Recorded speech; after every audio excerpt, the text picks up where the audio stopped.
We've been gone 3 weeks. Yeah, it's been a while. Yeah, I mean, okay, so welcome to the Super Boob Tube Dudes podcast with Dante Serecchia and Tyler Hoskins. We are the second part. Yeah, so it's been 3 weeks. We've, no reason to kind of get into why, life just gets in the way, and it's not like we get paid for this thing, but we do it for fun, and the podcast just sometimes we just can't fit it into our lives, and we're doing stuff. So we're catching up now, and we're gonna try and go through some of these shows. This show is gonna be a little bit different, just because we're behind and we're gonna catch up. So I think the picks of the week is gonna be off the table for this podcast, and we'll go over some things we did like, and go over the picks. But not really pick, we're just kind of gonna Kind of like a highlight reel. Right. Just to kind of get through, since we have kind of a lot to cover, and we're gonna try and do it quite kind of like a lightning round here, doing this pretty quick, because there has been 3 weeks, and I know most listeners or fans of these types of TV shows have already watched these shows and probably forgotten about some of them like we have. So just to kind of recap a bit, we've missed so there were some shows that weren't on, there was Arrow only had 2 episodes in the last 3 weeks. Legends of Tomorrow only had 2, and then the rest had about 3 full episodes. And again, we're not counting iZombie or anything like that, or Walking Dead, since Tyler isn't caught up, even though that just ended, which is I do know. Yeah, I've been trying to, every time I see a Walking Dead on Facebook, anything to deal with Walking Dead, I'm like, scroll past it. Well, that's the thing. Honestly, nothing happens. They just introduce a character. And that I knew was coming. So there's nothing to be spoiled for you actually this whole season. So even though you're that behind, I mean, there are some spoilers obviously towards that, but for this season, nothing has happened, and even the cast and crew. I mean, I'm sure it's being written, but even the cast doesn't even know who Negan took out. So I mean, he's the character who they introduced, which has been been previewed for months now. So it's nothing's really big on spoilers or anything with that last episode. But I guess that's The Walking Dead. So Negan shows up, we don't know who he kills. So that's all the Walking Dead news for this week. Yay! But so the shows we do have to talk about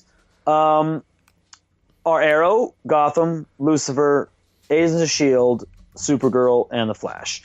And what did you not watch? Actually, let's move backwards in time a little bit. How are you doing? How's the renovations going? The renos are going good. The renos are going good, slow but good. They take about 3 times longer with a puppy. Oh God, yeah, he's a girl, right? Yeah, she's all over it, huh? And I've in my basement, I've moved my desk back to the basement, and it's right at the bottom of the stairs, and I've kind of made a barricade to the rest of the basement. So she can't get in? So she can't get in. And that's all she wants to do is go past the little barricade. So it's man. It's quite exciting, but it's a disaster zone, but it'll get there eventually. And then my PVR decided to die. Oh, that's right. So I had nothing to watch. But speaking of that, last night? Remember when I messaged you, and I was like, "There's no shows on this week." Well, last night I was like, because the power went out like the night before. Sure. And I looked, and I'm like, I was looking in my my list of my DVR, a list that was recording, and I'm like, wait. Gotham and Supergirl should be recording. Why isn't it on here? And I thought it was because the power outage had wiped out that day's recordings. And I'm like, oh wait, they're not on. I was like, oh thank God. So it was just they're not on this week. So no Gotham, no Flash, no Lucifer, no Supergirl this week. I think only iZombie, or is there a Flash on this week? I can't remember. Anyway, but yeah, it was only Agents of S.H.I.E.L.D. and iZombie, I think, are on this week. And maybe Arrow, because it's a Wednesday show. And I know that Legends is, but I think like the Mondays and Tuesday shows are kind of, some are on and some are off. It's very weird. I'm going to guess it's because of baseball and baseball being back. So that's opening day. Yeah, opening day being like basically the first 3 days of this week. So Sunday, right. Monday, Tuesday is kind of opening day baseball, and CBS and all that jazz. So yeah, that makes sense. Which is okay. I mean, like we talked about earlier, there's only 2 more episodes of Supergirl, so they can stretch that out a bit. And Flash is on. Flash has about like 5 more, so they're kind of going to stretch that out a bit with what's going on there. And I think Lucifer might be. Well, Lucifer's only on episode 10, so they still. I don't know how many episodes they're doing. Maybe 18 or 20 this season. If they have a whole full season, seems like it's doing pretty well. I don't think we've had a problem with that. It is a Fox show. We still don't know if that'll get renewed, even though it's kind of halfway through. Have you heard anything about that? I haven't heard of any being renewed. No. I'm gonna look that up real quick. Its episode count is 13 for this season, so we're almost done it too. Okay. We'll be done that by the end of the. Oh, it's only 13 of Lucifer? Yeah. Oh, okay. Well, I guess, yeah, it's looking good on TV by the numbers. It's like some weird, I don't know, it's just the first Google thing I clicked up for the renewals.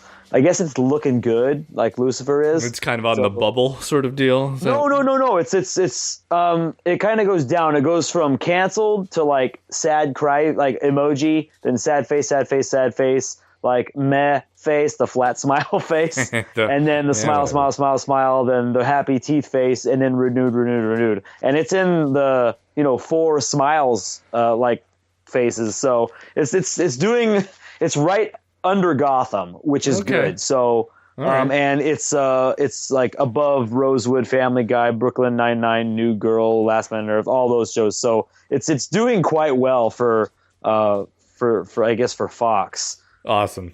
So I mean, it's the 6th one up or down, I guess you would say, from the list. Nice. So, but it is I guess Gotham and Lucifer are right there to possibly be renewed. So we'll see. Their ratings are higher than most of these other shows, which is kind of cool.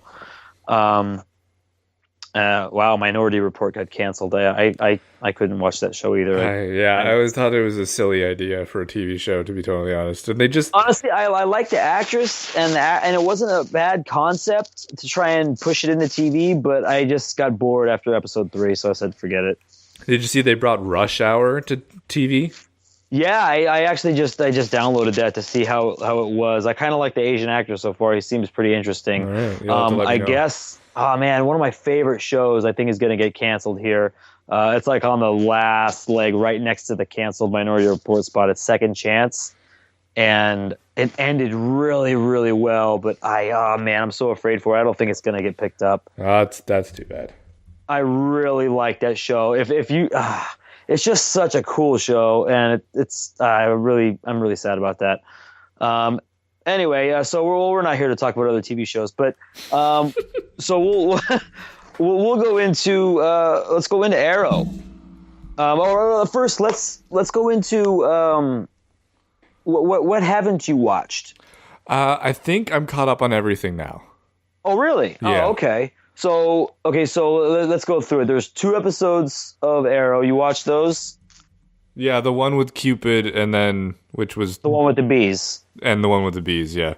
Okay, cool. Well, let's just go into that, I guess. What do you think of the Cupid episode? We kind of had like that trial with Damien Dark, that was put into prison. That was probably the most interesting part, and that was it. Like to me, for both those episodes, the Damien Dark stuff was, and I was like, all right, that's all I needed to see. Yeah, and then the Cupid going after like famous couples and killing them, and then Ollie doing that fake wedding with Felicity. Yeah. I was just like, oh God, that was the worst episode of Arrow I've ever seen. It seemed all a little forced and all that. So yeah, it was like, why wasn't this like on either Valentine's Day or just cut out and added the Felicity like saying no to him in a different sort of storyline? Why bring Cupid back? It just didn't seem like it was the most fillery bullshit episode. Yeah, they brought her back in such a weird way. Like she was part of the Suicide Squad or whatever. Right. And it was like, okay, don't they have like a little chip inside them that they can blow to kill them? Right. Yeah, didn't they? They did have that, right? I mean, because they show in the beginning, they showed Deadshot. He's dead. Yeah. And then it was like, here she is, but she's killing a whole bunch of people, and no one could stop her. Or it was just, what is she doing in this episode? I don't know, just. It was just a bad idea to bring her back. I mean, they could have had anybody. But then we get the flashback. I still cannot remember that guy's name, that military guy's name that has like the magic. Do you remember that guy, the guy in the flashback, the black guy who has the magic and he's trying to find the artifact? My mic was on mute. Sorry. Oh, so it's all good. So I was asking you. Yeah, I remember that guy. Yeah. Well, can you remember his name? I can never remember his name.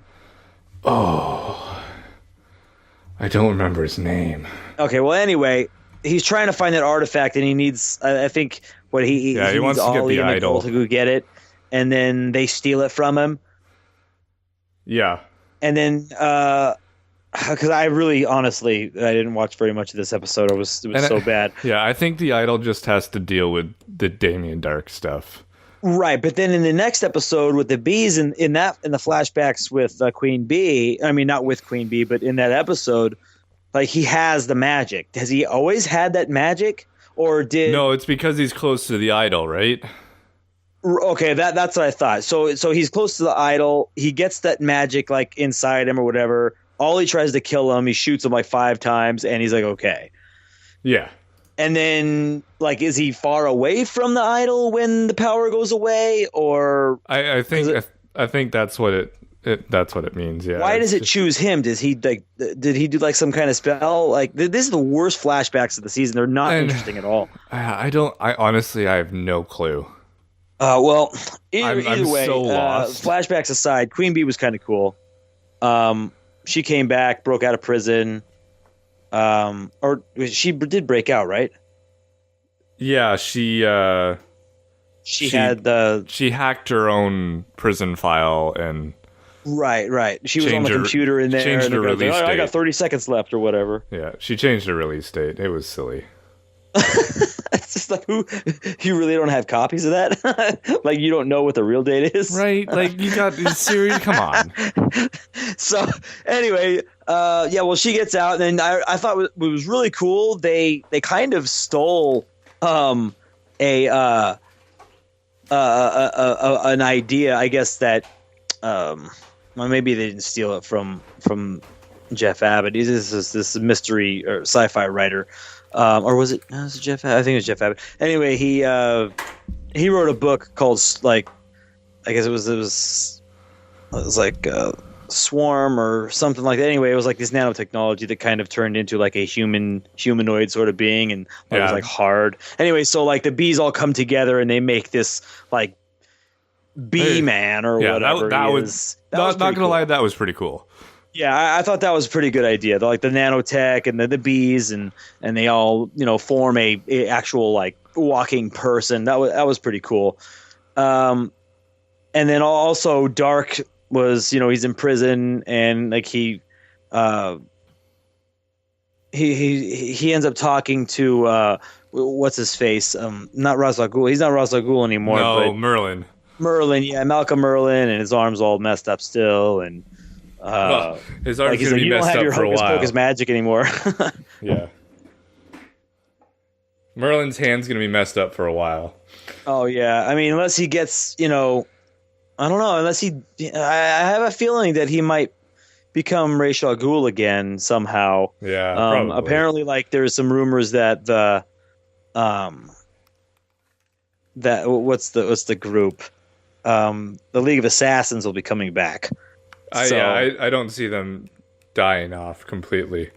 Right. So I mean, unless they were just teasing that they were coming back in Legends, which they did in the latest Legends episode, but I mean, I don't know if they'll be coming back anytime soon. So anyway, like at the end of the other episode here with Cupid, you had Felicity totally giving up Ollie, giving him back the ring after the fake wedding and taking out Cupid.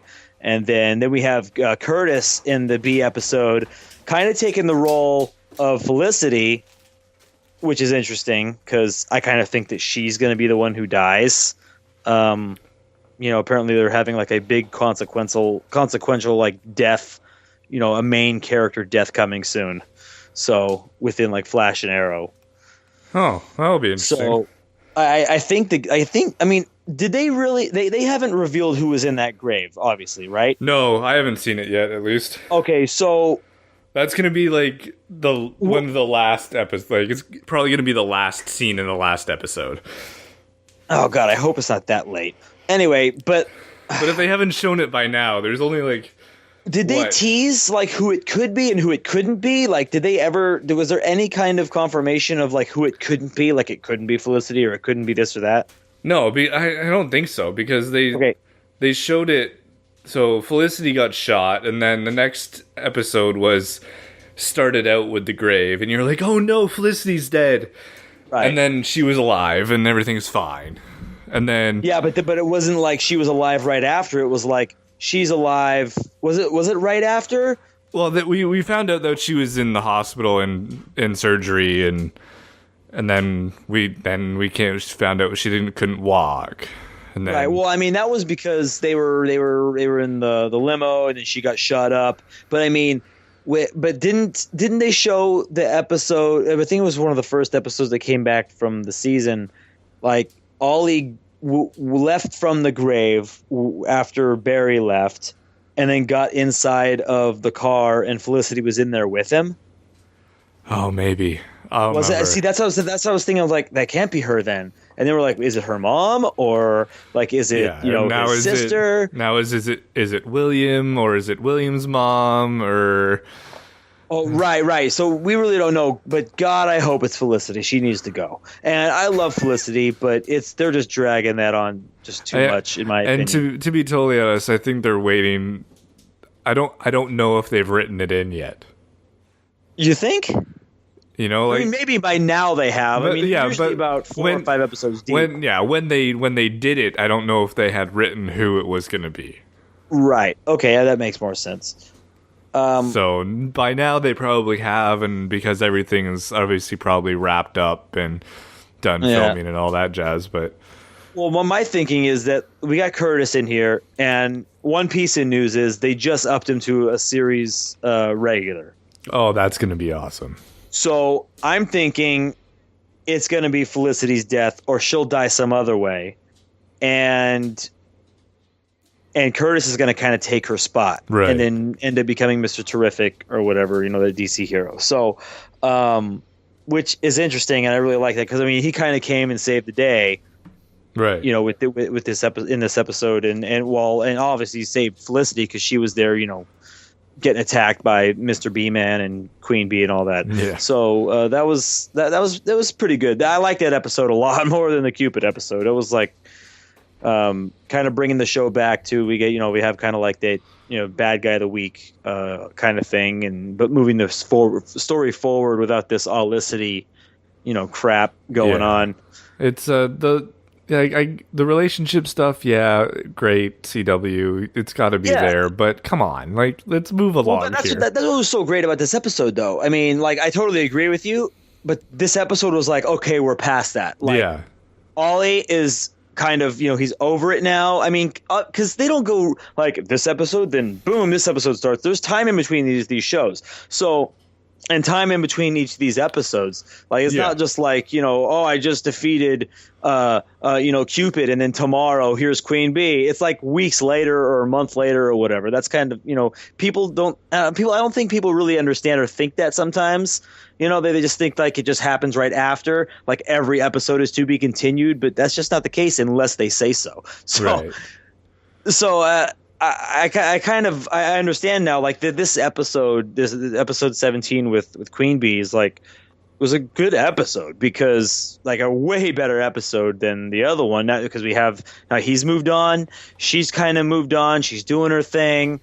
Ollie and Olicity is no more. It's finally done and kind of fizzled out, so they can kind of get on their way. And I like the training in the beginning of the episode was good.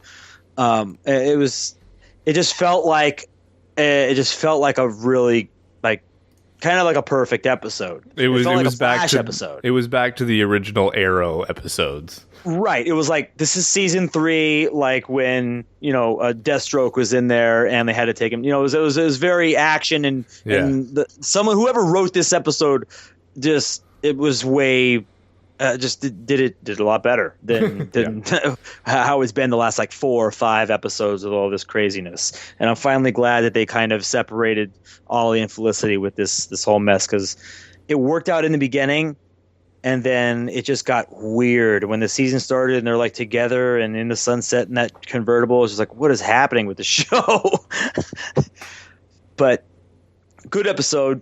And I'm glad it picked up from the last one, which was kind of crap. Yeah. So next we have those 3 episodes of Gotham. And just real quick, you watched all these, you said, right? Yes, I've watched these, yeah. Okay, so we got a lot of good Penguin stuff here. We're just going to lump them all together in a kind of one big episode. Yeah, the Penguin stuff where he's being let out and acting completely dumbfounded. Right, like he's become this new person. Like he's completely rehabilitated, and I kind of believe it. Like I like it. It does not seem like he's like, not that he's brainwashed, but I guess he is kind of. And that's exactly what happened. He's been brainwashed. Yeah, but in the best way possible for him. I mean, as a person, he's not, ridiculous and crazy, right, and a killer and mob boss type of character. I mean, he is a rehabilitated person, and I love that he's carrying around a certificate too. Right. That makes me laugh every time. The cheesiness of the show works so well, and a lot of people don't understand it. And I think that, like, there's a lot of heart and a lot of, realness and comic bookiness and seriousness, along with the comic book cheesery, I guess you could say, cheesery, with the show. And it works so well for the tone of the show and the directions they're going, because you get the dark stuff with say like Mr. Freeze and the heart with Mr. Freeze, but then you got the dark stuff and the brooding with Bruce and Alfred and the training there, and then you have the crazy wacky science stuff also with Mr. Freeze, but then also with Stephen Strange, and also now with Penguin, alongside them being a patient or victim, I guess you could say, of his. And then the mob stuff and the police stuff. It just works. I don't know how they get all those things into one show. It's kind of awesome. Yeah. And I mean, I love how in the last episode, it was the last episode where they freed Gordon, right? Yeah. I mean, that's the one problem I kind of had. I mean, I know they kind of want to move the show forward, but he just got into prison the episode before. Right. But I mean, he wasn't going to last another day. Right. I mean, the way they progressed it was it worked, because I mean, like I just said before, I mean, these shows don't continue like right after each other. So I mean, he's been in there for like 2 months or something. Yeah, exactly. So and it was time for him to get out, even though he didn't want to, but it just happened that way because that one cop, and then Bullock was like, "We're getting you out of here." Yeah, and I love how they brought Falcone back into it, and me too. That was a great idea. That was perfect. So that's like I'm sitting there going, okay, like how do they have Gotham without Falcone in there? And it was a very good surprise too, because I did not expect him to come back. Yeah, I didn't expect him to come back either. Like, and I've heard a lot of talk about Fish coming back, and I was like, okay, is this going to be Fish? Because I'm so glad it wasn't her. Bullock was like buddy with Fish a lot, and he was like, yeah. So I'm glad it was Falcone. Her. I mean, he worked kind of under her, but in the beginning of the series. Yeah, so I'm glad it was Falcone. Me too. I mean, it kind of would have been weird if he came back to Fish, because I mean, he kind of was like, totally turned his back on her. Right. But I mean, so the first episode we had, episode 14, it was, we had the files of Bruce Wayne's, the Wayne's killer, right. And it was, or they suspect it was Matches Malone, and then Bruce goes to confront him, and we don't ever get a real answer. Right. He's like, I've killed a lot of people. And all this, and you know what? I kind of like that. I do too. I'm glad. Like, I like the mystery. I like not knowing. I don't need to know everything. I mean, it's cool to know, but I don't need to know who killed him. I don't need, like they're doing in Justice in the comic. Apparently in the next Justice League issue, they're going to say who the Joker is. I don't need to know that. Right. I mean, it's interesting to know once you know, but once you know, it takes away the scariness and the mystery of that character for me anyway. Exactly. The scary part of the Joker is that you don't know his identity, and you don't know who he is, and you don't know what made the Joker. Right. He's just there. Like he's just like a force of nature and of evil that's out there. And like, is he a real person? Is he something mystical? Kind of like how I guess with the Batman comics have gone before, right before Bruce Wayne, quote unquote, died, in the Batman series recently, written by Scott Snyder. Scott Snyder. It was like he could have been this mystical being. He could have been this. He kind of wrote it that way. Like, we have no idea who this is, and now it just seems like they're taking all that away with this, whoever's writing the new Justice League issue. So it's just, I don't know. I like not knowing sometimes. Yeah, absolutely. That's just the way I like it. I'm with you on that one. It's like there's certain things you don't need to know, and who killed Batman's parents is something you don't ever need to know. Right, even though in the comics they say, oh, it's Joe Chill, this character, Joe Chill, killed his parents. It's cool, but for the show, I love the way they handled it. And the guy was perfect. He's sitting there at the table. He kind of hates himself for all the evil he's done, even though he's still doing it to that day, Right. He has this conflict with himself, and you kind of feel for this bad guy in front of Bruce while he's pointing a gun at him. Yeah, and it's the whoever wrote or directed the episode made his character so believable, even though he wasn't telling any type of truth except that he's a killer. And he's sitting there just like, you should kill me. He's like, just do it.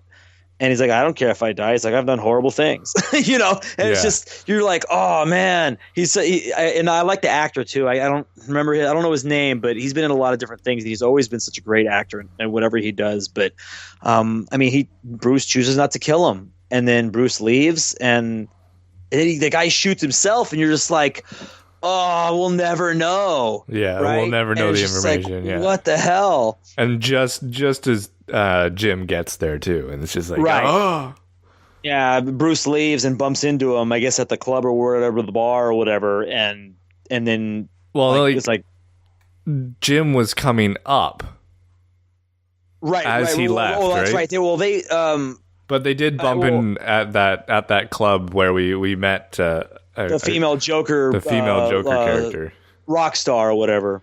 Yeah, which she was great. She definitely was, and I'm so glad it wasn't like, I'm the Joker, and I'm glad they didn't kind of go there. It was just like, this is the way she looks at the club. Yeah. And it made more sense to kind of just be like, this is just makeup and who I am on stage, and I know things and I know people and I can give you answers, but I want to know why. when Bruce goes to ask her and stuff. And I mean, she was a great character. I wonder if she'll come back, but I mean, even if she doesn't, it was perfect in that episode. And so many people were worried, just like they were with Jerome, but they're handling that Joker stuff so well, I think. And everyone freaks out when they bring it up, but it's like they give you a taste and then they pull back. And I was just like, oh man, it's like, it's so good, but I'm not worried anymore. The end of that, the Mr. Freeze episode where he gets saved by Strange and he's in his little cell. Yeah, And then you see 4 bodies and one of them's Jerome. You're just right. Oh, in the tank? In the tanks. Yeah. That's interesting. So I was like, yes. Yeah, maybe we'll have a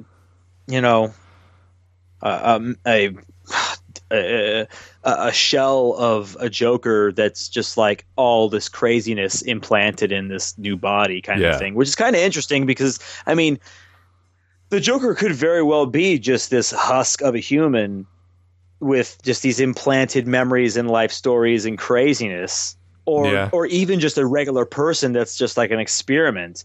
Then that gets dropped into chemicals and becomes a crazy nut. You know what I mean? He could very well be that. He doesn't have to be, a struggling comedian, kind of like in The Killing Joke, like this struggling comedian that kind of goes crazy and then becomes a Joker, or like just this crazy clown guy who is, he doesn't have to have this real backstory. He could be whatever he wants to be or whatever the writer wants to be, which is kind of interesting. Right.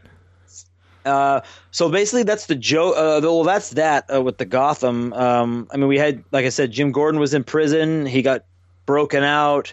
And the one thing I do have a problem with, it works for the show, but for like the lore of Jim Gordon, I don't like that they made him like a killer. I like the conflict and it makes sense for the show, but it's just not the Jim Gordon character to have him be that guy that killed Gallivant, even though we know that Gallivant's going to come back. Yeah. Which kind of will negate that, I'm assuming. But yeah, probably. Yeah, I mean, I kind of think it will. I mean, because we know that in pictures and stuff we've shown from I guess a month or so ago, like I guess Gallivant's going to be what was it? The Batman character? Oh, Azrael? Yeah, Azrael. So or a version of Azrael or whatever. Yeah. So apparently he's coming back. I'm assuming through Strange. Well, you'd hope because he's in one of those tanks too. So right. So he'll be back in probably some kind of different way. Obviously, not as Gallivant, but as a new character.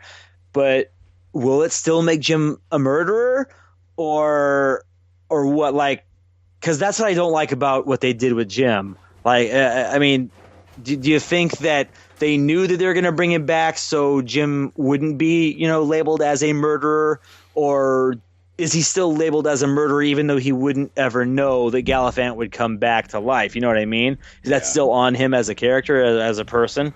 But like, it just doesn't feel like this is the Jim. I mean, I love what they're doing with Jim, but to just kind of make him a killer kind of kills that code that he has as a cop commissioner. Well, yeah, and I mean, I don't know. It's gonna be interesting to see how they play that out because they've got to bring him around eventually, right? Yeah, I mean, well, of course, I think they will, and I mean, not to bring him around, with glasses and mustache kind of, but I mean, as the character, sure. I think Ben McKenzie's going to look very strange with a mustache. Oh, well, he already posted a picture months ago with like the glasses and a mustache. And he's like, he even posted, he's like, it just looks too silly to do on TV. He's like, it'll probably never happen. So here it is. And he had the picture of him on like Twitter or whatever. That's hilarious. And he was just like, it looks funny and it looks silly, and I don't think it's going to work on TV. But here's what it would look like. Oh, I gotta look that up after. Yeah, he posted a picture. You should check that out. Maybe I'll put it on the Facebook page. It's pretty funny. But yeah, he did that like I think right before season 2, and everyone's like, "Is he going to have a mustache and glasses? Is it this and that? Now that he's commissioner or whatever." And then and then we had what's his name come in and is he the thing Michael Chiklis is he's the commissioner right now. I don't think he's the commissioner. He's the captain. Right, there is no commissioner. It's just he's the captain. Yeah, and then Jim Gordon's a detective. So well, not anymore. I guess he just broke out of prison. So I'm really curious to see where his story goes. So and then the other story that we're kind of passing by is the Penguin story. I mean, he found his dad. Is he really his dad? I kind of think so. If he's not, who cares? Because I mean, it's Pee Wee Herman, who was the Penguin's father in the actual Tim Burton Batman Returns movie. But like I like this, and I like the family how they hate him, and they're like, who is this guy? He's a killer and a bad guy, and the dad just like takes him in. And it's just it kind of it's like he's like his like he's like his red midlife crisis Porsche, this new child in his life kind of thing. It's interesting. What do you think of him being kind of rehabilitated, and do you think now that I mean spoilers I guess, but his father dies because the damn the family, pins poisoning on him, or to make it look like he poisoned him, giving him that, the drink. But what do you think it's going to do to Penguin? Is it going to revert him back? Yeah, I think something's going to crack him. Yeah, I think so. I think he knows who he used to be in his head. Yeah, but he's he is rehabilitated. Like he remembers those evil bad things because he's been told that they were evil and bad. But I think that the pain is gonna set him back, and I think that's what Strange is looking for since they're watching him. You know what I mean? I love the Penguin story. He's such a good actor as the character. I don't know if I could see him do anything else and not see the Penguin now, which is kind of sad, even though because he's such a good actor. Yeah, but like, he could play the Penguin forever. I mean. It would be great, yeah. But it's so hard to tell what's going to happen. I know, yeah. I really did like the episode before.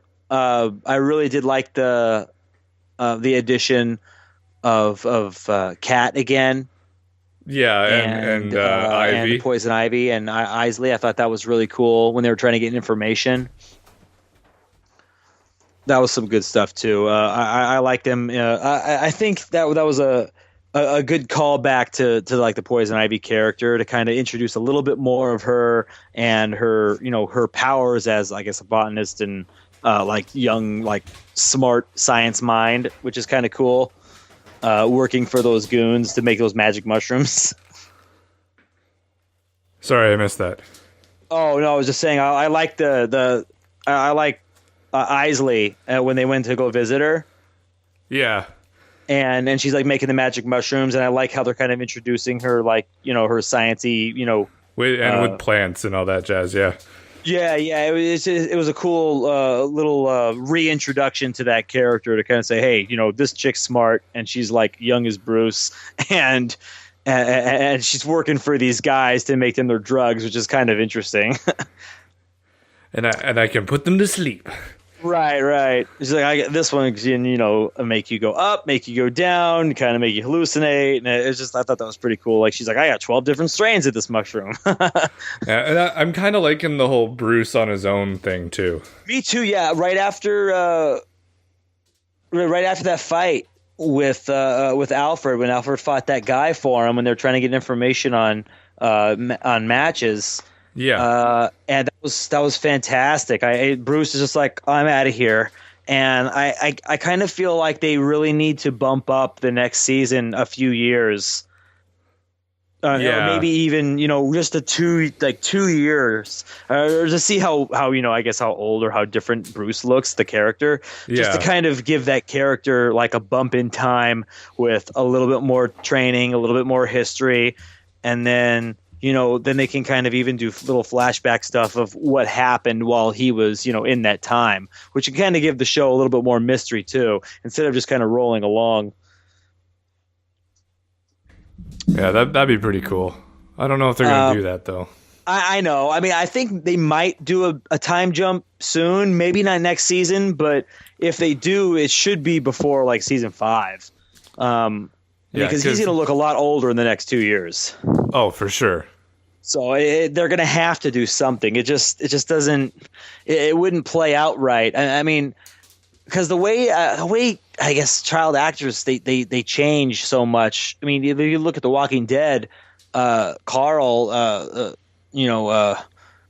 Chandler Riggs, the actor, he looks like he's like almost 20 now. I mean, and he's probably only like 15. He's like 16, right. 17. Yeah. But I mean, he looks like he's a lot older, and they just I don't know. I don't know. They just grow up so fast. It seems like on TV. So to kind of do that would work. And I know The Walking Dead will probably do the time jump just like they did in the comics, and they're getting there quite soon. So that would work out best for them. But and I don't know if Robert Kirkman did that in the comic just to do it in the comic or to make it work for the show as well, because it kind of seemed like, I mean, the show had been on for 5 seasons and then he did it, and it just seems like maybe he did that on purpose to give time for the show. But I don't know. We'll see. So next we have Lucifer, and I mean, this one's kind of episode to episode, so it's not much really to say for this season, because we're not really going to get into the actual story details of each episode. But Lucifer deals with jealousy in one episode, and the one reoccurring like thing we have is that one guy. I'm so bad with names, but that one guy comes back that that the main character's ex-husband like shot. Oh yeah. Oh, I forget. He's kind of using him. But you find out he's working for, what is it, Amenadel or whatever his name is, the angel, the archangel. Yeah.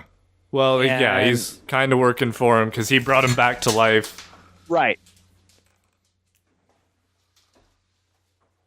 Yeah, he brought him back to life, and then we had the priest in the next episode, who is trying to save the kid from doing, a bad thing or whatever. And then he gets killed at the end, and Lucifer's like, why do you got to go? And that was a really good episode. What did you think about the priest in that episode? I really thought that it kind of made Lucifer think a lot more about, certain things, and also like God and stuff like that. I mean, it was great. I think Lucifer's just getting better and better every time. I do too. Every episode, and even there's just a character, he's getting like better. Even though who he is who he is, he's learning so much on Earth. Even though he's been there 5 years, he's finally getting into interacting with real people and having these he's been on for 5 years, but just as some like lounge singer, bar hopping sort of club owner. And then he meets this detective, and it's just like his life has just like exploded into like a mushroom, and like all these emotions and the things he's going through. And like I said, like he's like figuring out about jealousy, and then now he's feel like he's being betrayed by Maze for talking to Amenadel, the angel, and then he realizes the angel's talking to his therapist, and it's just like all this craziness. Yeah, it's all just intertwined, and it's it's fun stuff. No, I don't remember what happened with the latest episode on Lucifer here. So the guy we can't remember the name of. Okay, so go ahead with that. He basically captures or kidnaps the ex. I can't remember his name either. And then they're trying to get back together, and right, yeah, her and her ex are trying to get back together, and then the little girl, her little girl, Trixie, and then I guess her the main character's mother comes to town. Yeah. And Trixie gets lost, and Maze kind of makes a friend and then Trixie, which is kind of interesting. I really like that little relationship starter. Was kind of cool because I like Maze's kind of growing as a character too, instead of just being like this demon sidekick to Lucifer. And then we also have like this episode. It was like that one kid came to town, and he was like this chef's son. Right. Yep. And then like the chef was dead, and they're trying to figure out who did it. But then it was like someone. It was someone's fault, but wasn't their fault. She didn't know she did it or whatever. Right. She was trying to kill the son. Right. She was trying to kill the son so she could have the business, but in killing the son. Or in trying to kill the son, like the poisoned food got swapped because he's the son's vegetarian, so he wasn't going to eat the meat. Right, blah, and then he died of the mercury poisoning or whatever. And then at the end of the episode, we got Dan and Chloe are trying to reconcile things, and Chloe sends Dan a text, and because he's been hit over the head, this guy, fuck, I can't even find his name right now. Sends back a text saying basically fuck off. Right. And then he's like pointing a gun at him here at the car. I'm watching here. They had a fight again. And then Chloe ends up Chloe ends up getting hammered off her ass and going and throwing herself at Lucifer, who says no. And then he doesn't want to sleep with her now. Right, and I thought that was pretty funny. Yeah, the whole change, and she's like, "Well, what? Well, you wanted to sleep with me for how many episodes?" It's good. I do like this show a lot. It's. I mean, not to say that it's not memorable. It's episode to episode, except for the reoccurring, like the one character storyline, really that's kind of reoccurring. Yeah, and I mean, I think it's great. It's very procedural, and I enjoy that kind of show. And, yeah, but in the best way, I think. Yeah, and it's more. It feels a lot. I don't know if you don't watch the show Castle, but it's a lot like Castle in that way, but in like the early years of Castle, like we're just getting this small relationship started with Lucifer and Chloe. Right. Yeah, but it's so different because it's just a different show. I mean, obviously, but it's. It reminds me of Castle in that way, except it's like a comic show and with these themes and stuff like that. Right. But I do dig this show a lot, and I really hope it gets picked up. But it looks like it might. So then we have 3 episodes of Agents of S.H.I.E.L.D. Goodness, what do we have here? So many shows now. I know we're trying to get. We said we're trying to get fast here, but I know we're kind of going a little bit. We had where did we leave off? We left off with Dogs, right? Hive and the guy. I don't know. Did we do the episode where the Eyes guy?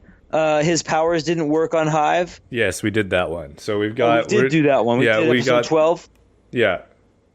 I think so. Okay. I think we talked about that one. Anyway, it's basically when they went what's his name, General guy. Right? That's that one, the Inside Man? I believe so. General Talbot. Oh yeah, that's right, because we talked about Creel. Yeah.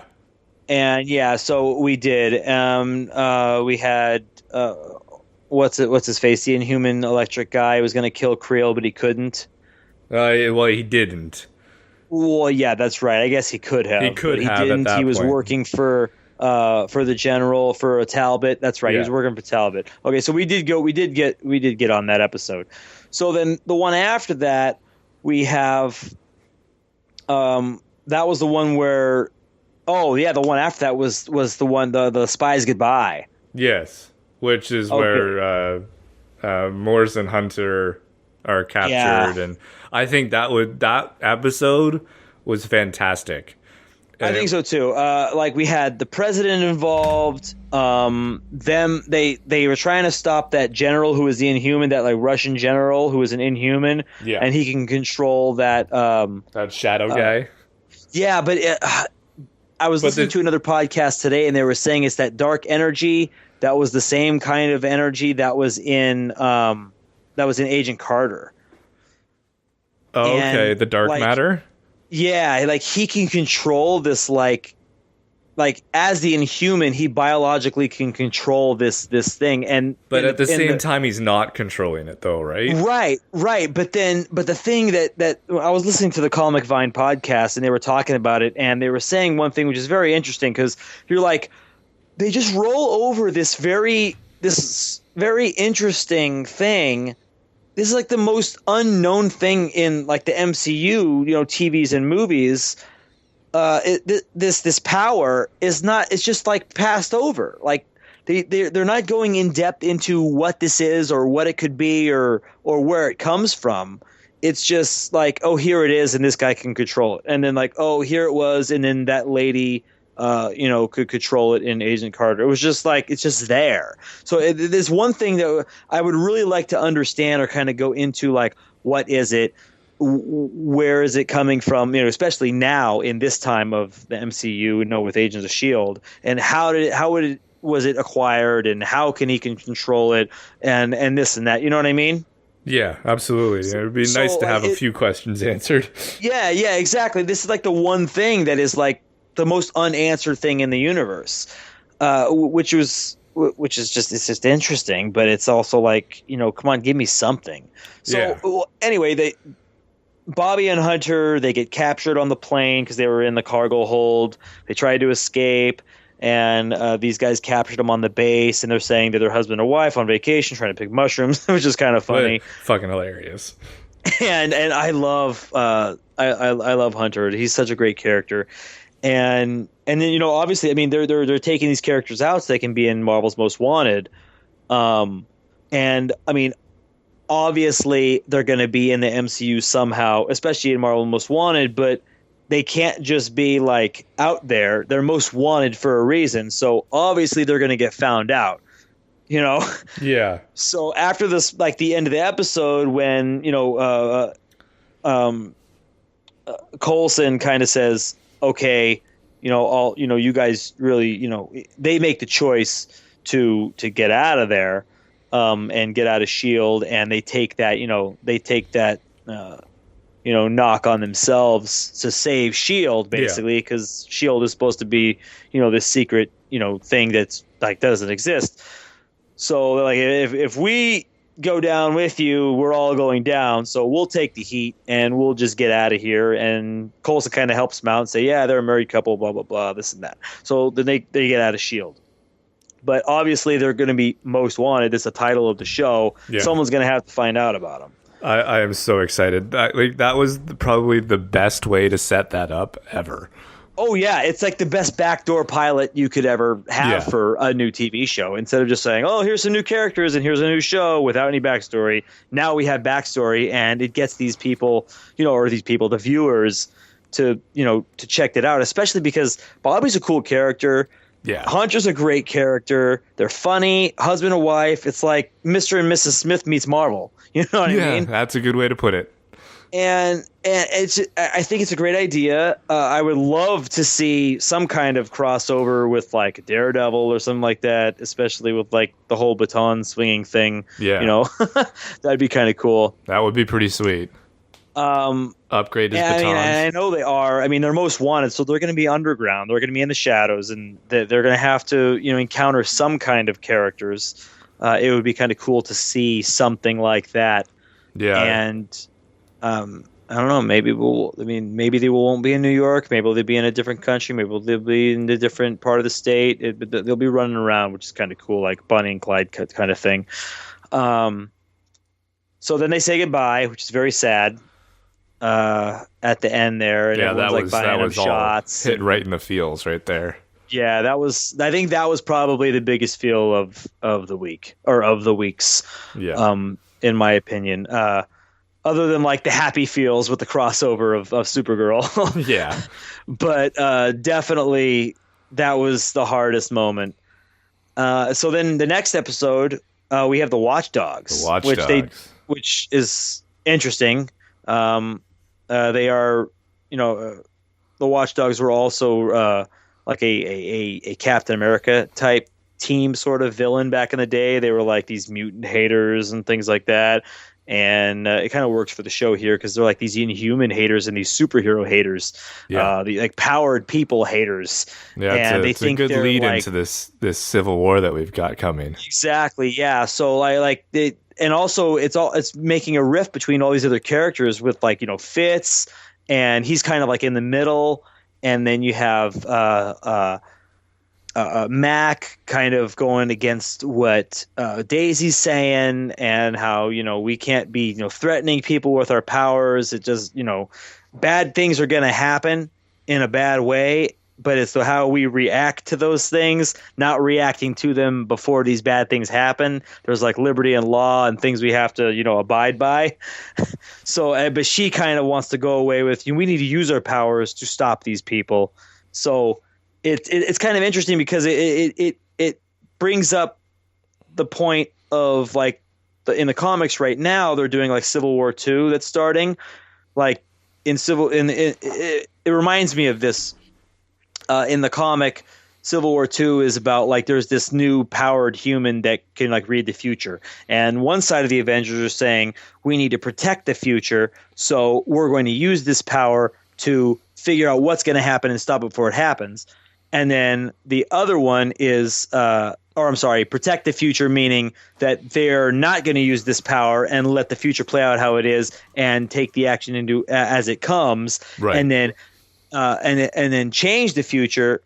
The other side of the Avengers are going to use the future powered person to stop stuff before it happens. So in this kind of episode, it kind of like reflects on that in like, are we going to use our powers to stop these people, or are we going to react to what these people do? So it's kind of throwing that kind of civil war on the TV show now with, also with the Civil War stuff that's happening in the movie. I think it's going to kind of come together with the next couple episodes, which is kind of cool. But yeah, I think that, and then we had Mac and his brother. Yeah. Which was great. That was kind of neat too. His brother finds out what's going on with him, and I like how they didn't use that trope where like, oh, Mac's brother is part of the Watchdogs. It was like he made his own decision, and like he figured out, or he found out about the Watchdogs just like Mac did. And it wasn't like that old trope of like, oh, the person you think you're so close to is actually part of the bad guys you're facing. That always happens, and this didn't do that, thank God.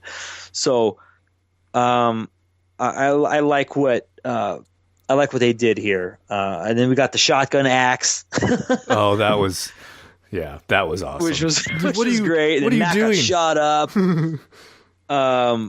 But then, like they had that technology. They brought back that technology that Howard Stark had to do that. Those implosions or whatever. Yep.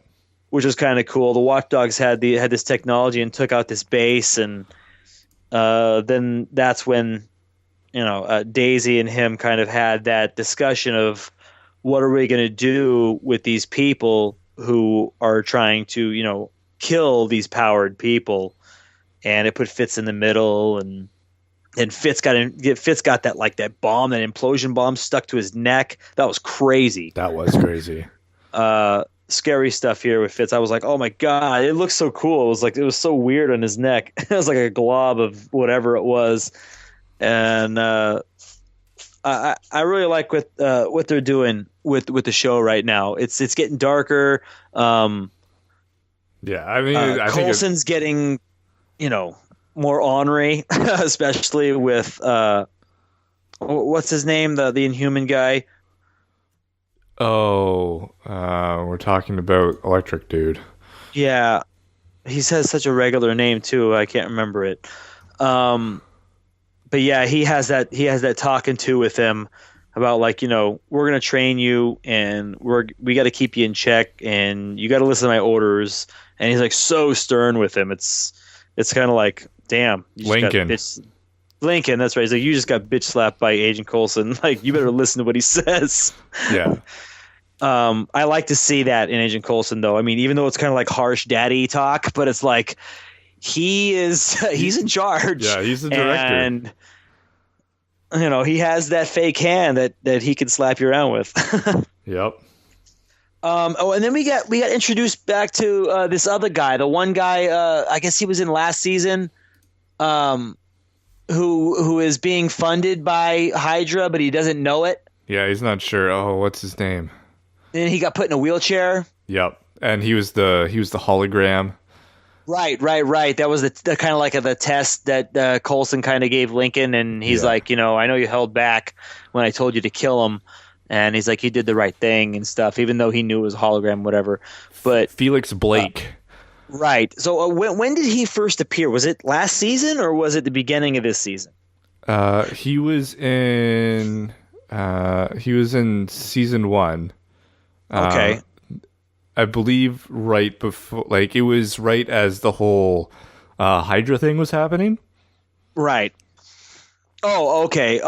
So good. Yeah. So he doesn't know he's working for Hydra, and also he doesn't know he's working for that Inhuman guy, because he's like, yeah, we're gonna kill these freaks. He's like, yeah, freaks. Yeah. Which is kind of cool, because they're just like, we're gonna use you, these Malik and these Inhumans and the Hive and everything. We're gonna use you and the Watchdogs and this like army that we're building to do what we need to do, and then we're just going to kill you because we don't need you, kind of thing. Yeah. So, and they gave him that nuke at the end. And I really like this show. It's getting a lot better and a lot more interesting, a lot more watchable, I think. And I like what they're doing with Daisy, and the conflict with Mac is pretty good. It's getting this Inhuman stuff's really coming into its own, I think. However, I need more introduction of new Inhumans. It's just something I want, really. Yeah, we might that might be a little slow now, because I think we're right in the groove of setting up for Civil War, and we've only got like 4 more episodes, and then Civil War happens. So yeah, though that's true. I think that. I don't know. I think that they can get into some more Inhuman stuff even with the Civil War tie-ins, because even those tie-ins are always so like kind of small. So I don't know. It's never ever that big of a tie-in when they've done the tie-ins. Right, fair enough. So I think they can kind of work around it or just slip in the tie-ins, because sometimes, I mean, we've had 2 seasons. And this is the 3rd season, and we've had 2 tie-ins, right? We had the one. Obviously, we had the Avengers tie-in. Yeah, and then the one before Winter Soldier. Yeah. Right. We had a quick Thor, thing, which wasn't even like a tie-in, but then we had the Winter Soldier, which worked perfectly. It was just like, oh, we had a helicarrier, and that was pretty much the only tie-in. Oh, and then also the Age of Ultron thing with the Sokovia thing or whatever. Like we had the shield carrier, out there to save him, which was kind of a cool tie-in for the movie. It was like, how'd that carrier get out there? Yeah. And then they explain it. But it's like, I think they could work around it. But I don't know. It's getting there. And I mean, Mac got messed up at the end, so he's gonna have to heal up. And that's pretty much it with Agents of S.H.I.E.L.D. Now getting into Supergirl, we had 3 episodes, 16, 17, and 18. And looking back, Supergirl was... came in contact with the Red Kryptonite, and then Jan saved her from killing everybody. Right. And she was going to take out Kat, and she was kind of showing her dark side to Kat. So Martian Manhunter revealed himself.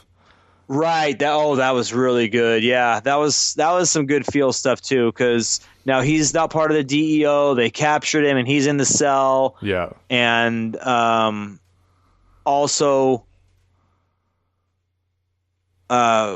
Oh yeah, he had to take her out. That's right. And that's when they found out. Yeah, and then she woke up from the red kryptonite. They saved her. That was pretty much a pretty quick, easy, told episode. Yeah, that was pretty much the episode. She comes back.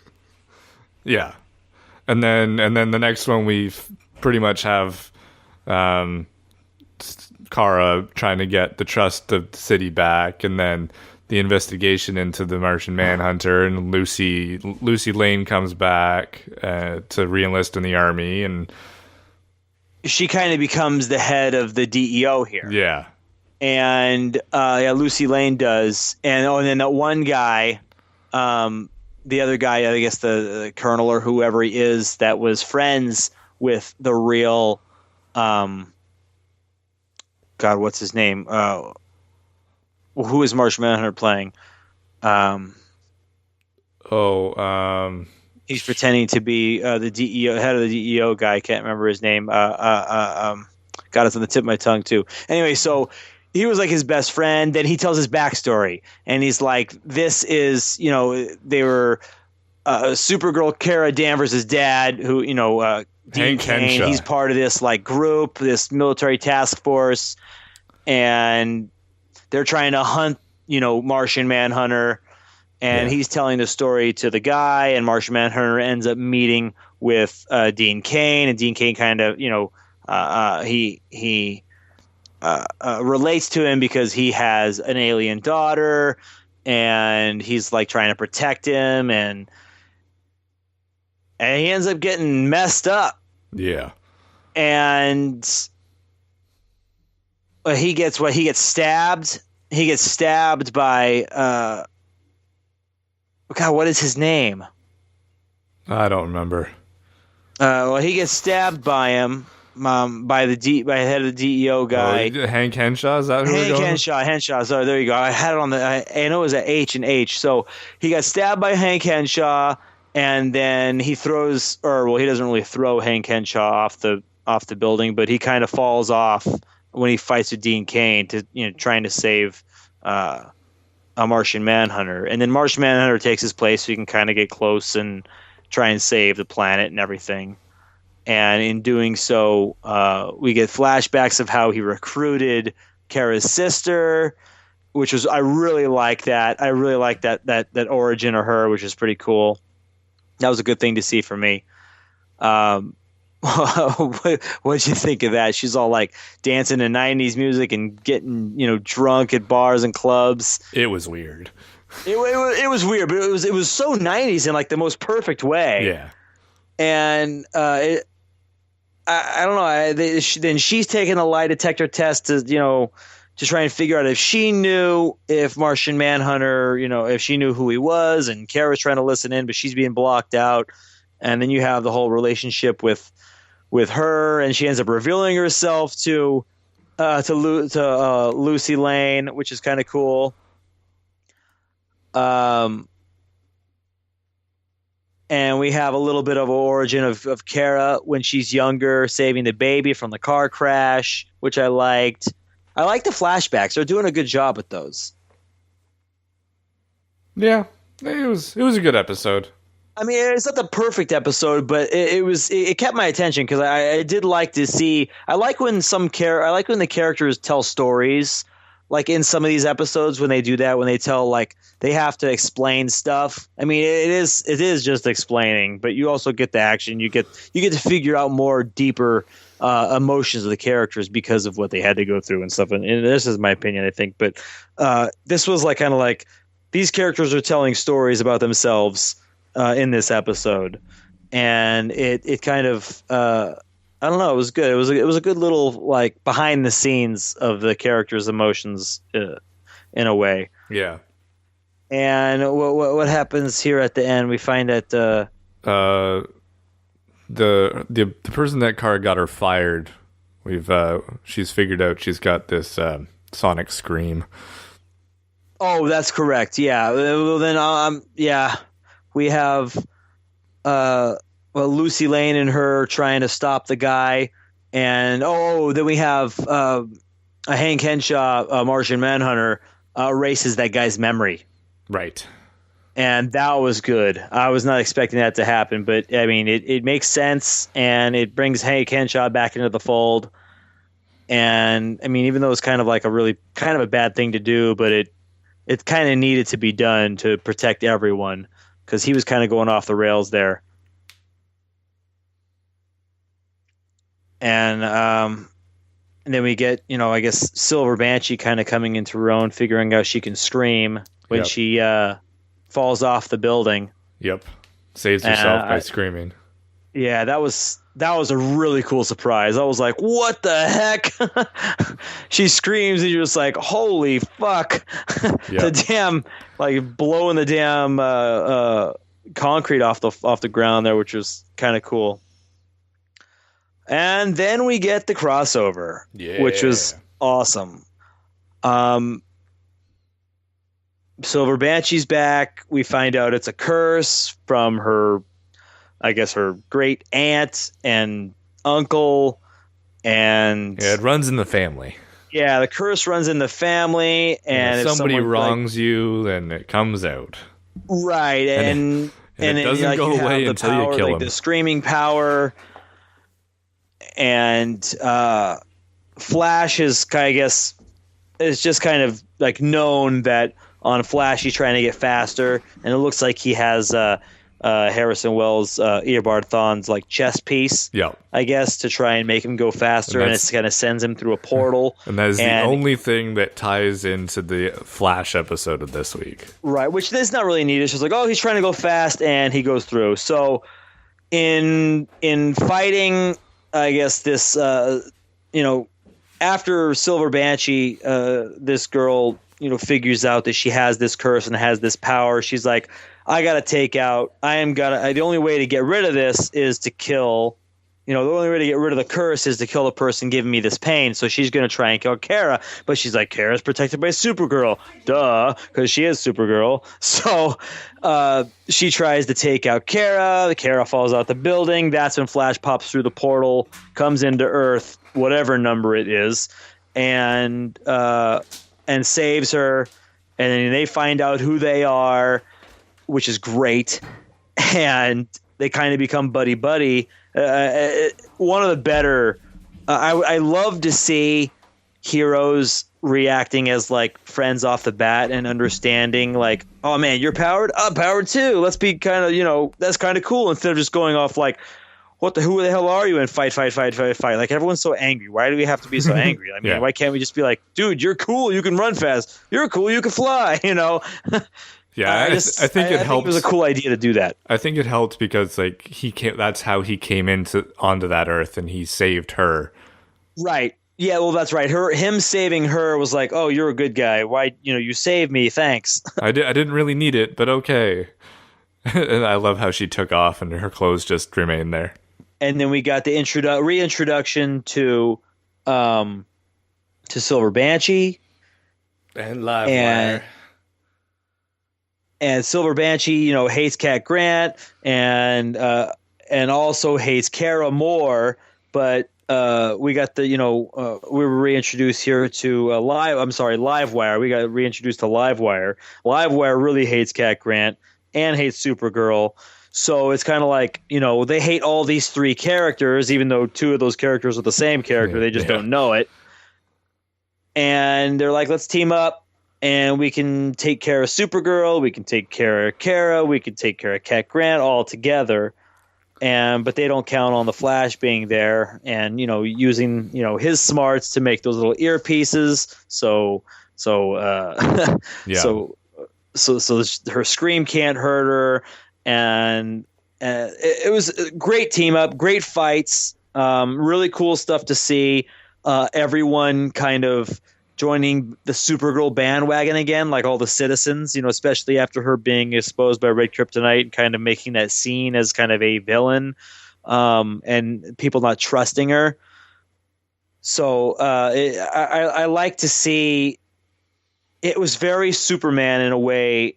They did this episode like with the citizens kind of coming together to understand who she really is. And trusting her as a hero and everything like that. I thought that was really cool. What do you think of? What was your favorite part? I think the funniest part for me was the ice cream scene.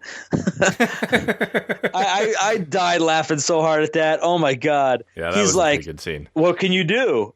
What do you do?" And he's like, "Wait a second." And he comes back with ice cream, and she's like, "Yes, yes, ice cream." She's just like so excited at what he can do. I love how she's like, "No one's this fast."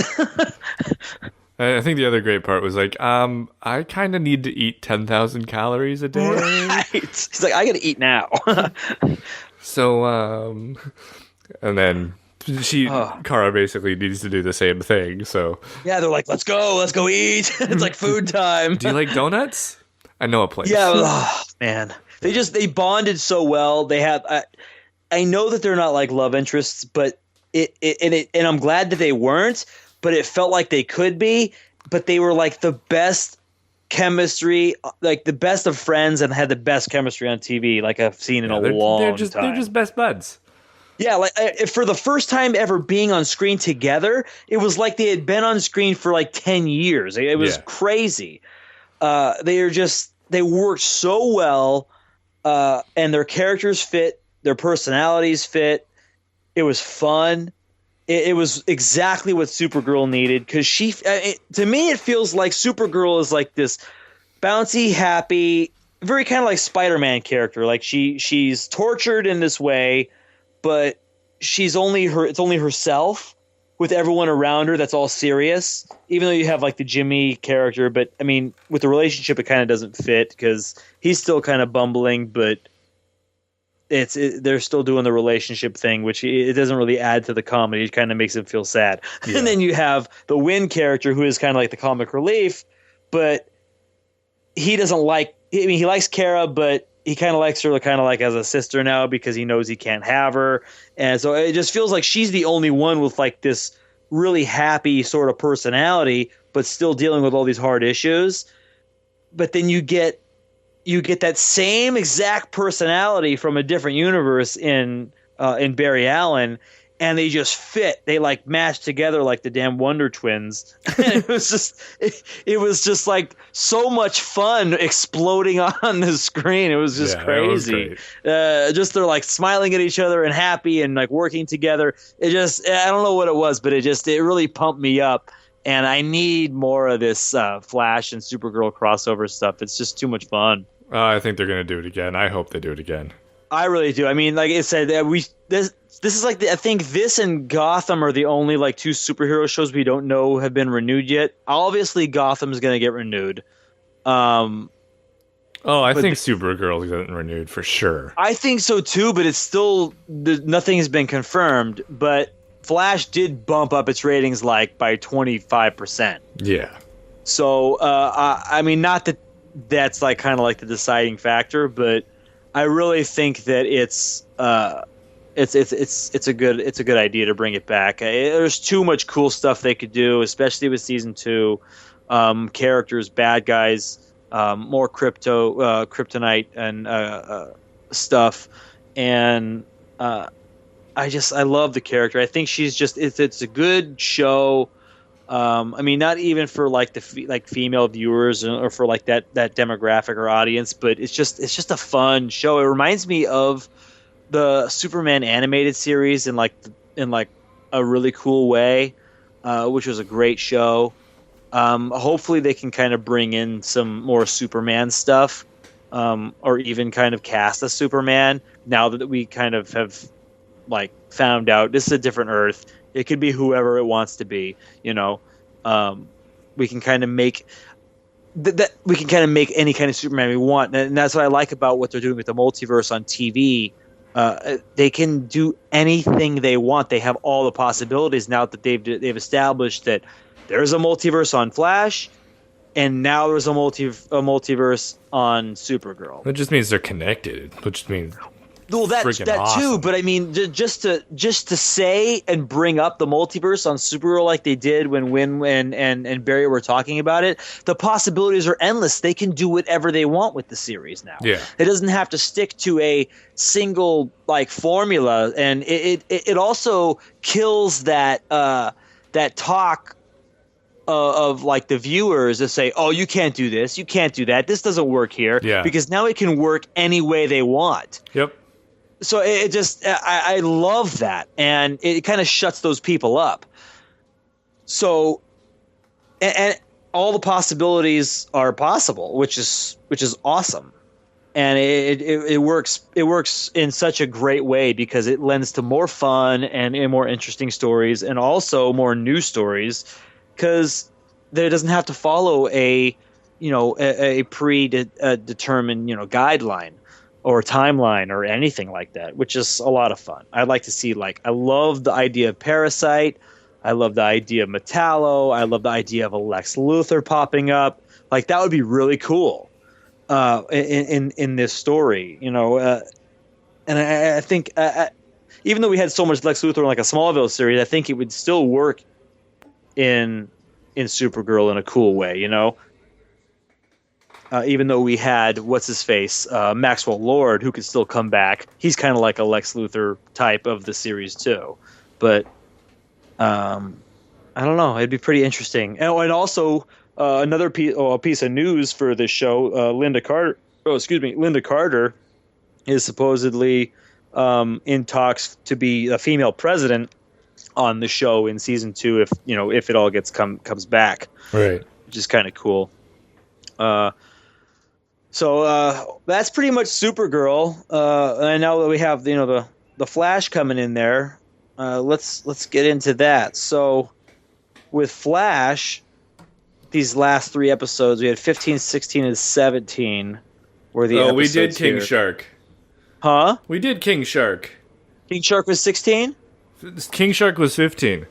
So we got 16 and 17. Oh, we did. Okay, good. Oh, they took a week off. That's right. Well, they took like a month off, but yeah. Oh, did they? Oh, okay. Oh, you're right. Oh, wow, that was a long time. Yeah, so we come back and we get Trajectory, the first female. Right, she's speedster. Basically hopped up. She has that pieces of the formula. Yeah. Of the T9. V9. Was it? Oh, V9. I'm sorry, V9.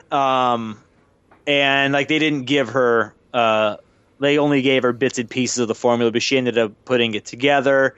Yeah. And she basically gets overdoses on the stuff. And is shooting people and using the speed and yeah. They find out about Zoom. So, they found out about Zoom the last episode, so they're freaking out about how it's, is it Hunter Zolomon, or is it, the future version of... Yeah, and then they figured out... Garrick, and it's just... It's crazy. How they figured it out was awesome. I thought so, too. Yeah, it's great stuff. Barry is super torn up about it. Yeah. It's really messing with his head. He's taking it really hard. Like, how could I not know this? And it's kind of messing with his relationships, especially with his family, and then with Wally right now. But they have to take care of your Trajectory, and they're trying to stop her from using the T9. She's overdosing like crazy and foaming at the mouth. Oh no, that wasn't her. They give the T9. She gives that T9 to Wells's daughter. Yeah, and she almost overdoses, and they help her out, which is kind of cool. Which will also kind of be a factor into her becoming Jesse Quick. Yeah. Which is awesome because I like how they kind of made that happen. It was so organic. It's just the little subtle things that they do. Right. It was like, this happened to her, and we'll bring it up in 2 episodes, and it's going to mean something, which is awesome. And just how at the end where Trajectory, her lightning turns blue, and then all of a sudden she just vanishes. Oh no, she didn't vanish. I think she disintegrated. Oh yeah, well that's what I mean. She's done. She is dead. The T9 destroyed her. The Speed Force destroyed her. Yeah. Because of the drug, which is kind of what everyone was afraid of Jay Garrick doing or what he was afraid of doing with the T9 with the V9 he was using. Yeah. And I think if Zoom is a future version of that Earth 2 Jay Garrick. Oh, for sure. Well, see, we still don't know. Is he the future version of that Jay Garrick? Sure he is. Because he just killed his past version, or did he kill him? Or did he kill him? Right. Or is it the Hunter Zolomon Earth 1? You know, in Earth 1, that the future version of that character. You know what I mean? We don't know exactly yet, but there is speculation that it could be that non-meta human, you know, Hunter Zolomon character, the one that was on the park bench, or it's a future version of this. I mean, whatever it is, it obviously complicates his plans because that's what he said. But yeah, it's going to be interesting for sure. Like next, would he kill his past self, or would it mess up his timeline? You know, but in order for him to kill himself, he needs to be alive to kill himself. Exactly. So. Right. I don't know. It's weird. Like it's obviously the first time he's ever, you know, seen himself that way. Yeah, and it's interesting. It's confusing. Well, yeah, I think we'll figure it out. It's kind of cool that we haven't seen Zoom in 2 episodes. So, the next episode is called Versus Zoom, so I think we're seeing it next. There you go. But that's not till April 19th. Oh yeah, the show's not coming back for 2 more weeks now? Yeah. Shit. Okay, so this episode the flashback. we have I'm sorry? The flashback. Oh, right. So the Flash is goes back in time. Yeah, it's a wild episode. He's changing the timeline. Yeah, without trying to change it too much, but he's trying to get faster, so he figures out he has to go. He's like, this is kind of weird, okay? And I've heard a lot of things online and a lot of different talks from different people, and they're like, why is he going back in time just to get fast? Like, is there only certain things he can go back in time for? Why can't he go back in time and save Ronnie? Why can't he go back in time and do this? It's just like, if he can use time travel for these minimalistic things as getting fast, why can't he do it to do something more important? You know what I mean? Yeah. Or is that the most important thing? It's kind of like, are they using time in the best way, or are they just doing it to fuel the storyline and kind of making it like, okay, time travel. I love time travel and it's cool, but can he be using this in better ways? Or can things not be changed? But as we saw in this episode, time travel, like the littlest thing you changes everything. Right. So I think. So like, I mean, if you change a big event, that's going to change the future huge. Right. So that's why he goes back and tries not to change anything. Right. At all, and he's just only learn, because he knows at that point in time he's actually Wells. At that point, Wells is trying to actually teach Barry to be faster, so he's just giving into it. Okay, so you're justifying it by saying that he's going back in time to not change anyone else, only himself. Right. Okay, so I mean that makes more sense. Like shit went down and things ended up changing. Like I loved how things changed now because now we're getting the character back. Right, and as a good guy. Yeah. I like that. Pied Piper is Pied Piper, right? I believe so. Yeah. Okay, so like this guy who can use these sound waves or whatever it is with technology, he kind of in the past where they had to use him to help him gain his speed and stop Wells and this and that. So who do they have to stop? It's the Time Wraith. Oh, I'm sorry. That's right. The Time Wraith, who's kind of like the Black Flash, if you will, from the comics, who kind of, you know, he's kind of like the only one. He's like the Grim, the Flash Grim Reaper kind of thing, if you will. Like he's the only thing fast enough that can catch a speedster in death. Yeah. So through time. But he's trying to stop the timeline from being changed, basically, because it shouldn't be changed. And Wells knows about it because, spoilers, he's not really Wells. He's Eobard Thawne, and he's a time traveler himself and has taken all the precautions so a time wraith would not follow him. Yeah, so it gets all figured out, and he figures it out, and they have their little chat. And I like how the other Barry shows up too, and yeah, me too. Like, he wakes up and you're like, what? Oh, damn it. But yeah, you as you watch the episode, you're like, oh man, he's doing pretty good at not changing things. And then all of a sudden shit just hits the fan like fast. Yeah. So like, I mean, everything is changing. Things are not right. and he tells them just enough information so that they can survive themselves. Right. And it's right. Caitlin and Cisco, you've got a year until this thing comes back. Figure it out. Oh, that was actually pretty cool. Yeah, he's like, you need to figure out this fast because I'm going back now and we have to stop it, and he's going to follow me through time. Yeah, you've got a year. Go. Yeah, that was actually really cool because, I mean, it works like in 2 seconds for him, but it's like it takes that whole year for them to figure out how to stop the time wraith, and then it was like, whoops, it doesn't really work. And that's when Hartley comes back and saves the day. Right, and he has the tech. And you're like, oh man, he's good? Yes. Like, all right. I like him as a good guy. It works so well, and I think he's an awesome addition to the show. Yeah, it's gonna be good.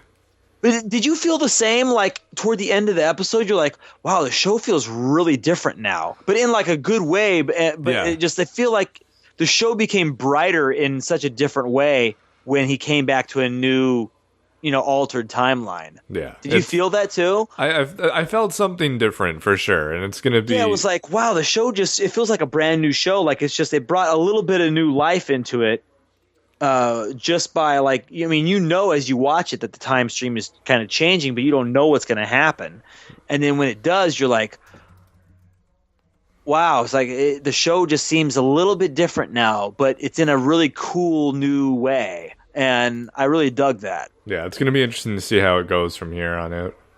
What I really loved was when they're getting ready to have Barry go back in time, and you have Cisco has all this stuff and newspapers like on the board, and he's like, you can't do this. This is what happened. This is what's happening. This hasn't happened. These guys are dead. These guys aren't dead. It's like everything he needed to know at that time, so you don't make the wrong mistake and say the wrong thing. Yeah. I thought that was really cool. He set up like the past for his future in like a perfect way. I thought that was really cool. It was very like Doc Brown, Back to the Future, like time travel stuff, which I really dig. And Cisco was like, he's planned this stuff out perfect. He's like, don't say this. This guy's not dead. This guy's dead. I thought that was really cool. It's like, you have to be in this mindset. You have to have these feelings, and then you can go forward. Which is they do the show so well. I'm not sure which episode Kevin Smith is directing. Is it next episode? It's not next episode. It's not 18, the Zoom episode? No, it's not. He's doing episode 21, which is the one before the 2-part finale. Oh, it's the one right before the 2-part? Yeah. Oh, I'm going to look this up real quick. Yeah. For sure. I wanted the TV show, not the. I love this show so much. It makes my day. And we have to wait till May 10th for May 10th. Yeah, Mr. Kevin Smith. Okay, good. So that's the 20th episode before the 2-part finale. It's the 21st episode. There's 23 episodes in the. Oh, okay, cool. So we get 2 more, and then Kevin's episode. I wonder. Oh man, I really wonder what they're going to do with this finale. Oh god, there's only 1, 2, 3. There's 6 episodes left. Wow, it seems like there's a lot, but there's 6 episodes left. And on IMDb, there is already a plot line for the final episode. Oh, I don't want to read that. I'm not going to say anything, but it sounds pretty awesome. Don't say nothing. Sounds pretty awesome. Oh man, I'm down for that. This show, I don't know what it is, but it's so much fun. Yeah. If they can do this to more shows on TV, then I don't know. It needs to happen. Yeah. So that's the Flash, and that's basically our shows. Do you want to go into Daredevil at all, or do you want to wait till? You know what? Sunday? Let's wait till next week, since this week's a little slow, and then we can kind of hit the first 4 episodes of Daredevil and crush it. That's a great idea. That is a great. I'm going to rewatch those first 4 episodes as well. Nice. Whitney and I binge watched the hell out of that first. That all season. I can say is that stairwell fight in episode 3. God damn. I know. I only saw it once, so I'm really excited to see it again. And I need to watch it. Like, I need to really pay attention. I don't know. I've been single so long, so like when I watch shows, I'm like really into it and really in with it. But then watching, with a girlfriend now that I'm not single, it's like I don't feel like I have my full attention on a show sometimes. Yeah. So this show, I really want to be able to know what the hell I'm talking about. So I'm gonna rewatch it again, and probably with her too. But get that rewatch so we can talk about it in depth and everything, because it's so good. Yeah. And I'm so excited. I'm still excited for the show, and it's already here and gone, but it's still with us anyway. So basically, we got a little bit of news, just a little bit here. Well, we already covered one thing. Echo Cullum, the guy who plays Curtis Holt on Arrow, Mr. Terrific, he became a show regular. That's brand new news. Apparently, we're getting a Earth 2, possible Earth 2 Katie Cassidy Black Canary on the Flash soon. Oh, fancy. So I guess an episode. Apparently she's going to be on episode 22. Okay. So that's the first part of the season of the season finale. Yeah. So she'll be playing Black Siren from Earth 2. All right. That they have a cool picture of her. She's like in like all black with like a kind of like a tight trench duster sort of long jacket. She looks pretty cool. And then we have Grant Gustin teases the next Flash Supergirl crossover may include Arrow and Legends of Tomorrow, which is kind of cool. That's badass. And I'm so down for that because now Legends can kind of do anything with all this timeline stuff. Yeah. Oh, speaking of Legends, that's the one show we didn't get to. What did you think of that 2-year gap that they were stuck in the 50s? I think that was brilliant writing.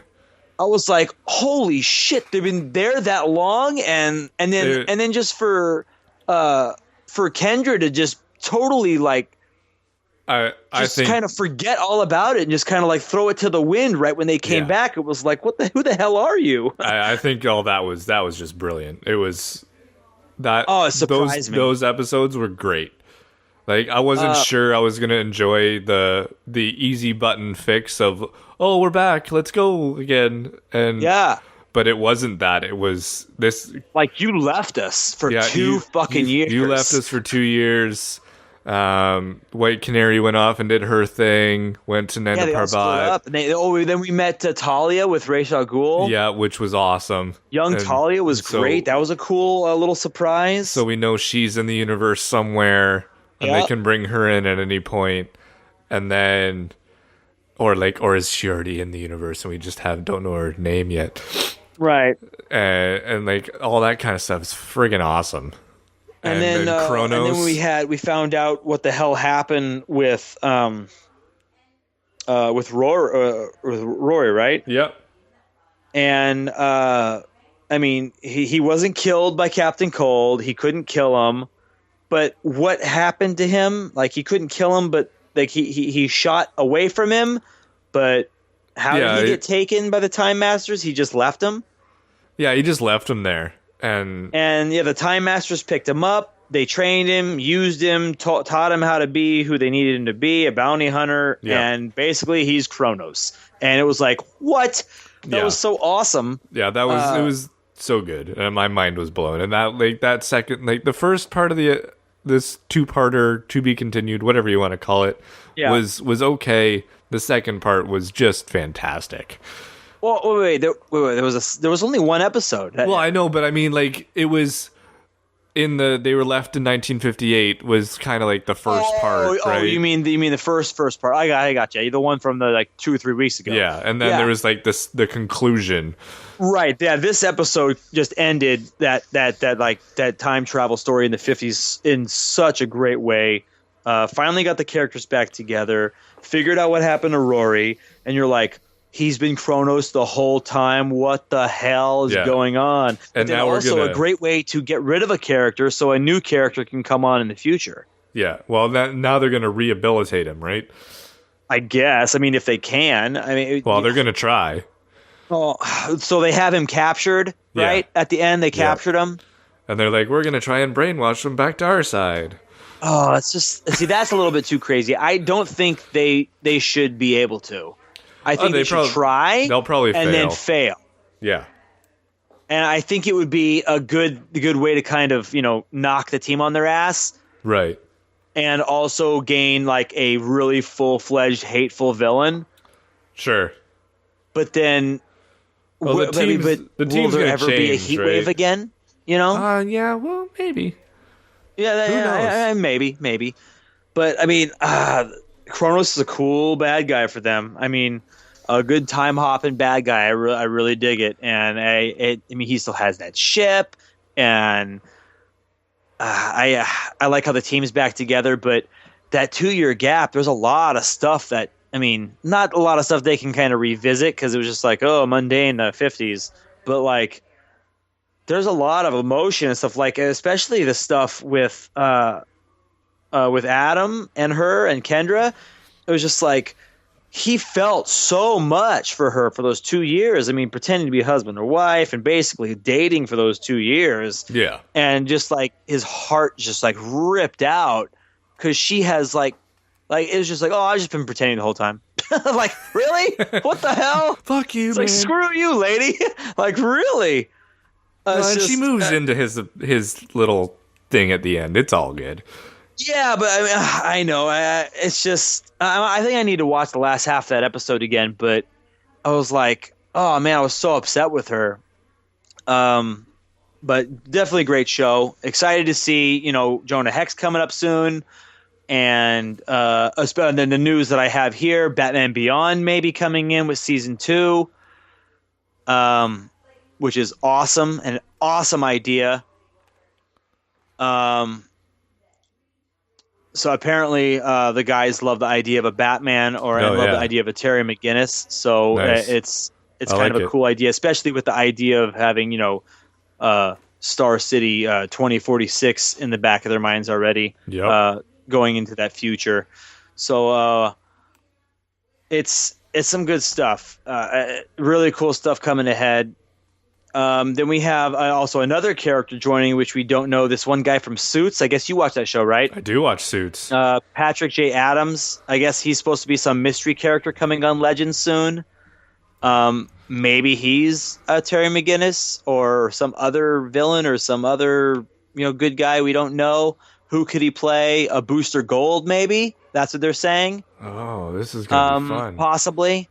Apparently, because they said that a beloved. I don't know. A couple of weeks ago, they were saying a beloved character is supposed to be coming to Legends, and maybe they meant Booster Gold. Maybe they meant Batman Beyond. I know they didn't mean Jonah Hex. He's not very beloved, but they've already teased that he was coming before they said that. Well, I have a theory. Okay, I think Legends, Arrow, and the Flash come together and fight Zoom. You think? At the end of the Flash season? Yeah. Oh, that's awesome. And so that'll be kind of like the middle or a little bit farther toward the last half of Legends season, right? Yeah. Because are they doing 20 episodes or are they just doing I think it's 16? I think it's just 13 or something. Oh, okay. They're only on episode 9? 10? I'm gonna check right now. Yeah. 16. So we're going 16 total? 16 total. We're going to May 19th. We're on episode 9 right now. So we still have episode 10 coming up in a week. It's this week. Or is it this week? It's this week, yeah. Yeah. Okay, from there we have news. We finally got our first look at Arseface from The Preacher, and he looks pretty nasty. Yeah, it's going to be such a great show. Yeah, and what I'm hearing is that the show is fucking brilliant. Like, I'm so excited. Apparently, there's been some stuff from, I guess, that convention. I think it was like SXEX or something like that. I can't remember the damn. Oh, SXSW. Oh, South by Southwest? Yeah, and like they're saying that the first episode is a fucking miracle. Like this, the show is amazing, awesome, and they're saying that the fans went nuts for the show, like crazy. So I have no problem believing that this show is going to make it, and I really hope they do it justice. And they do the comic justice, because it can get pretty dark and deep, and angel demons fucking, and making God leave, and his power is transferred to a preacher who's kind of messed up and has a bad past and a bad family. It's an awesome idea. So, very cool stuff. All right, so that's the news, and that's pretty much the show, folks. So if you want to follow us on any social media, I'm Dante on on Twitter, and our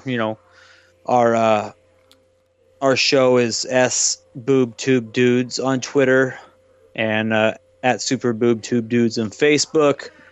You can follow us on Instagram, the same name. We're pretty much out there. What else we got there, Tyler? If you want to send us an email, you can email us at podcast@superboobtubedudes.com, or just go to the website, superboobtubedudes.com, click on the little contact us button and submit the form. It's really easy. Yeah, so, regularly I try to post up some stuff on Facebook as I see some news for, our superhero and comic book TV stuff, and Tyler handles a little bit of the Twitter and everything. As we go along, and we've been kind of busy, that's why we kind of missed some time here. But go ahead and email us, follow us, check us out. Check out the website. It's superboobtubedudes.com. Very, very simple stuff. Really cool stuff on there. You can also submit a rating for the shows that you like. I know we've been kind of behind on that and haven't really gone into depth a little bit about that. We want to get a little bit more followers to be interested in that. However, feel free to do so, and we'll talk to you later. This has been Super Boob Tube Dudes. This has been channel 8, or is it 7? I think we're on 8. I think we're at 8. All right, channel 7 of Super Boob Tube Dudes. I hope you enjoyed it, and I'm Dante Serecchia. And I'm Tyler Hoskin. And keep on tubing, guys.